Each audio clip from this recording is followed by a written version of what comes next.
California Representative Linda Sánchez. Nice to see you again, Congresswoman. Thank you for joining me. Thank you for having me. Let's get to your reaction to the president's relentless attacks on your colleagues. What do you think of them?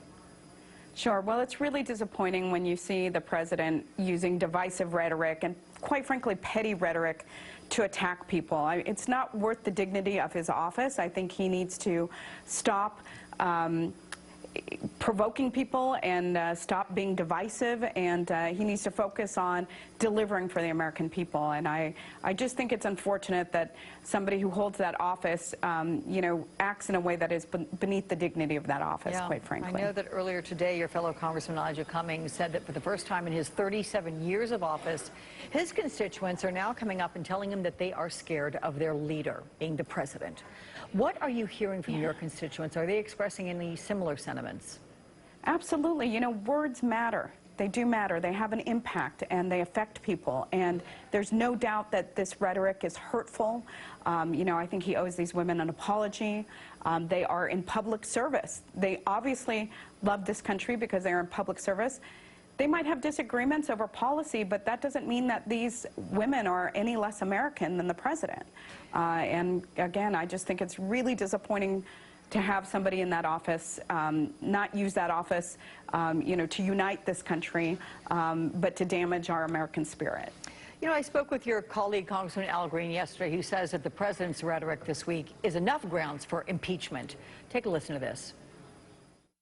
It would be far better for this country to impeach the president for his hate, for his means by which he's harming society with his bigotry, than to impeach him for obstruction of justice, because his hate is what's at the root of all of this. Obstruction of justice impeachment will not change and have an impact on the hate. We've got to deal with this hate. If we don't deal with this hate, it is going to deal with us. What's your reaction to what he said there?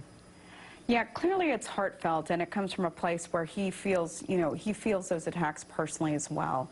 You know, when we're talking about impeachment, there are certain standards, and there is a process, and you have to have the underlying facts to prosecute that case for impeachment. And unfortunately, you know, just the fact that somebody is hateful isn't grounds for impeachment. So we've got right now 6 committees that are working on oversight and investigating whether or not there was an abuse of power by this president, whether or not there was obstruction of justice by this president, and we need to allow them to continue to do their work and to gather the facts to, you know, and if those facts lead us to a place where impeachment is warranted, then to go forward with impeachment. So is that why you voted against the failed effort this week that that Congressman Al Green led? Is it because you feel that it is still a work in progress? You don't have enough yet?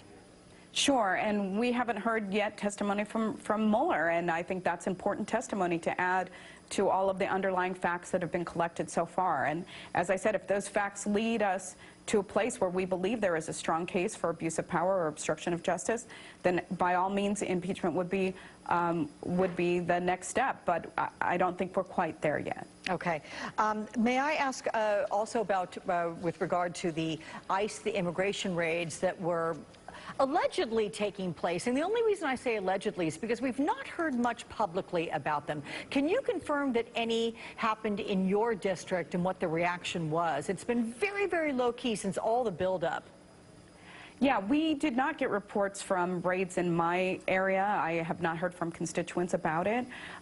But, you know, raids can happen at any time, and it's important for folks to know what their rights are under the law. You know, I think that, you know, these raids, unfortunately, and raids in the past have not necessarily been focused on that element which we agree we should not have in this country, which are people with criminal history.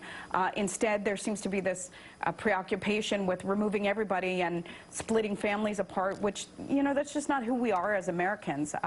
I would rather see, you know, concerted effort to focus on the element that we don't want in this country and to allow families to stay together while they are waiting for their cases to be heard in a court of law.